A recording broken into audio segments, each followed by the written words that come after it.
Donc vous avez parlé un peu de 59 races. Est-ce que vous pourriez nous dire un petit peu, grosso modo, comment ils sont au niveau du caractère, famille, couple, système religieux, financier, et, Ah oui.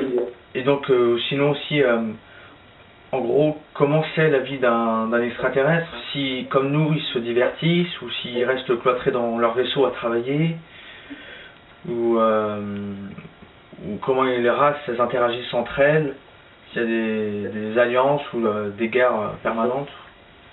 Ok. Bon, d'abord il faut penser que ce sont des différentes races. Dans les systèmes solaires, on a 139 races, je pense, qui interagissent dans les systèmes solaires. Donc, parmi les 139, on a 5 de gouvernements occultes et 49 qui forment une alliance, et les autres qui sont complètement indépendants. Comme ce sont des races complètement différentes, si on prend ces 139 races, on va trouver des races qui respirent de l'oxygène, on va trouver des races qui sont basées sur une chimie organique qui n'est pas celle de charbon, par exemple, qui peuvent par exemple respirer une autre chose. On va trouver d'autres qui n'ont pas besoin de respirer parce qu'ils sont dans des dimensions supérieures, donc ils ont moins de matière et plus d'énergie ou de lumière. Donc, ou plus d'ectoplasme, ça dépend de type. Donc, les caractéristiques des races, elles sont complètement différentes. Donc, on va trouver des races qui vont se regrouper en famille. On va trouver d'autres qui sont des consciences, qui n'ont même pas de nom, les individus qu'on essaie de présenter. Mais juste quand on demande un nom, ils vont nous les donner par vibration, quelque chose, mais au fond, ils n'ont pas un nom. Ils sont plus collectifs. Donc, ça dépend dans quelle dimension ils sont. Au fur et à mesure que c'est plus proche de nous, donc une race de troisième dimension, ils mangent leur nourriture, ils boivent de l'eau comme nous. Si on prend il y a une race, par exemple, qui vient de Pégase, des intraterrestres. On dit intraterrestres parce qu'en fait, ils sont très sensibles à la lumière. Ils ont des capacités, des constructions, des choses souterraines, des technologies souterraines. Comme les laquins et donc, les bidons. Ouais, donc cette race-là, par exemple, ils travaillent pour le bien, pour l'évolution.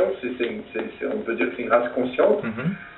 Ils boivent de l'eau aussi comme nous, mais leur eau, elle est traitée d'une façon à ne pas avoir deutérium comme la nôtre. Et pendant qu'ils sont ici sur la planète, je ne sais pas ce qu'ils mangent dans leur planète, mais ici sur Terre, ils mangent des tablettes. C'est juste des petites tablettes comme un petit bonbon qui a toutes les choses dont ils ont besoin. Donc ils mangent ça. Et nous, on a eu quelques occasions de manger ces tablettes aussi, parce qu'ils nous ont donné quelques fois. Oui, bien sûr. Il y a eu des gens qui ont passé, par exemple, un entraînement des 3 mois dans des endroits souterrains avec eux. Et quand ils sont revenus, ils nous ont dit, voilà, on mangeait des tablettes tous les jours. Je buvais de l'eau sans deutérium, mais bizarrement, ils n'ont pas des excrétions. On n'a pas besoin d'aller faire pipi, caca, rien du tout quand on passe du temps là avec eux. Donc, pour nous, ça c'est bizarre. C'est comme ça que les gens nous ont décrit, les gens qui sont allés dans des villes souterraines. Donc, il y a d'autres races qui peuvent manger d'autres choses et d'autres qui n'ont même pas besoin de nourriture parce qu'ils sont dans un autre niveau de matière, ils sont plutôt de l'énergie, donc on ne sait pas comment ça se passe à leur niveau. Il y a certains qui ont besoin de véhicules pour faire les transports. Il y a d'autres qui ont des vaisseaux en métallique. C'est plutôt des races qui sont plus près de nous, en fait. Troisième dimension. Au fur et à mesure qu'ils sont plus évolués, la majorité des vaisseaux qui travaillent avec nous, ils ne sont pas métalliques, ils sont tous en plasma. C'est une technologie différente. Les vaisseaux en plasma, c'est une lumière différente qu'elle ne va pas nous aveugler quand on regarde directement vers la lumière, elle ne gêne pas les yeux. elle ne fait pas de bruit aussi, il n'y a pas de bruit de moteur, bruit de quoi que ce soit, c'est complètement silencieux. Donc il y a des races qui vont voyager là-dedans. Il y en a d'autres qui sont déjà tellement développées qu'ils n'ont pas besoin d'un véhicule de transport, c'est juste par la technologie tachyonique de leur pouvoir mental. Ils pensent et ils vont apparaître déjà où ils doivent être. Ils arrivent à manipuler l'espace-temps d'une façon qu'on est encore loin derrière pour les faire. Niveau famille, les races qui sont plus près de nous, les extraterrestres qui sont plus près de nous, eux, par exemple, ils ont plus de sens de l'humour. Il y a 3 races extraterrestres qui travaillent avec nous. Il y a une qu'on appelle la Queen, une autre qu'on appelle Touch, et une autre qu'on appelle Betamix. Les Queen, ils sont tout petits.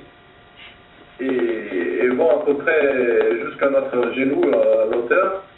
Et ils sont comme des petits enfants. Ils aiment bien jouer, ils font plein de bruit.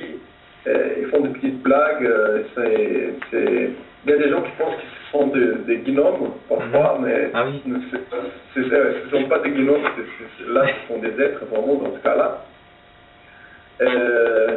Et ils vont nous transmettre des connaissances, mais quand on a des contacts avec eux, parfois ils sont en train de courir, se cacher, et ils aiment bien jouer. D'accord. La race TOT, déjà, ils font à peu près notre taille, un peu plus haut, ils font entre 1,90 et 2 mètres 20. Ils sont plus sérieux, parfois quand ils parlent, la voix est un peu métallique. Et sinon, ils émettent des bruits qui, on dirait que c'est presque un bruit de cochon, on ne sait pas d'où ça vient. C'est un peu bizarre. Et les Betamix, là, ils font un peu plus peur parce qu'ils sont très grands. Donc, ils font à peu près 4 mètres d'auteur. Et quand ils marchent, ça fait beaucoup de bruit. Donc, quand on a des contacts avec eux, toujours, il y a tellement de bruit, de choses, que parfois les gens ont un peu plus peur. Pas parce qu'ils sont dangereux, pas du tout, mais c'est juste par la taille, la grandeur de la chose. C'est différent de voir un petit Queen tout petit quand je jouais avec vous. C'est différent de voir un être de 4 mètres tout sérieux. Donc, c'est pas la même chose. Ces Betamix-là, ils ont beaucoup aidé dans des constructions qu'on voit au Pérou, des grosses constructions, des pierres avec des murs qui sont les pierres toutes collées. Les Betamix, ils ont participé de ces constructions dans le passé. Quand on voit d'autres races, par exemple, au fur et à mesure qu'on monte dans l'échelle dimensionnelle, la conversation elle devient de moins en moins drôle, on peut dire, à moins de l'humour, elle devient un peu plus sérieuse. Donc, quand on parle un être que nous on appelle par exemple divinité, divinité c'est un être des 9e dimension. Quand on devient le parler, il donne des messages très directs, on a l'impression qu'il rigole moins. Mais la vibration, je sais qu'on peut ressentir, c'est quelque chose de très élevé, c'est très différent, mais on sent quelque chose de bien, on se sent, on peut dire, en état de grâce, quand on est devant un être comme ça, mais en même temps, c'est une conversation plus sérieuse. Donc ça varie selon la densité ou la dimension d'origine de l'être avec qui on parle. Une autre chose importante pour nous, c'est qu'on ne fait pas de canalisation.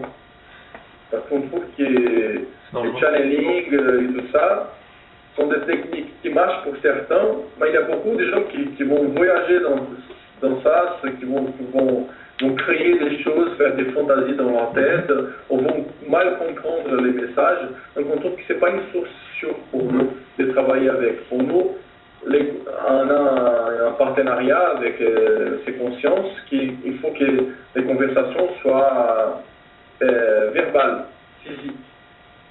Donc quand on a les contacts avec eux, on peut tous enregistrer. On peut rentrer avec l'enregistreur et écouter la conversation et voir ce qui était dit pour que ça ne laisse pas de doute. jamais dans la tête, jamais des channeling. Parce que il y a beaucoup de gens qui sont en fait dans l'astral et subissent des influences de d'autres êtres de l'astral qui vont prendre forme d'un extraterrestre ou se faire passer par un extraterrestre, passer des bels messages, des beaux messages au début, et après vont dévier les chemins de la personne. Donc c'est un peu différent de notre façon de travailler. Les êtres ne se mêlent pas de notre vie, ils ne disent pas faites ceci, faites cela, telle personne elle n'est pas bonne, elle n'est pas bonne, comme on est en train de lire sur internet plein de jugements. Des canalisations. Tel groupe est bon, tel groupe n'est pas bon, faites ceci, faites cela. On trouve que ça ne respecte pas les libres arbitres des gens, c'est les chemins de chacun. Donc le développement personnel de chacun, c'est à chacun de les faire. Les êtres sont là en partenariat pour ce qui concerne le travail de chacun, la mission, le développement des choses selon les objectifs de projet Portail. Et bien sûr, ce n'est pas une exclusivité du projet Portail, ces gens de conversation avec les extraterrestres. Les races qui parlent avec nous, parfois ils nous disent voilà, on était dans tel groupe et on a parlé avec eux aussi. Donc ils partagent des connaissances partout. Il y a plusieurs groupes sur la planète qui ont ces genres d'interaction.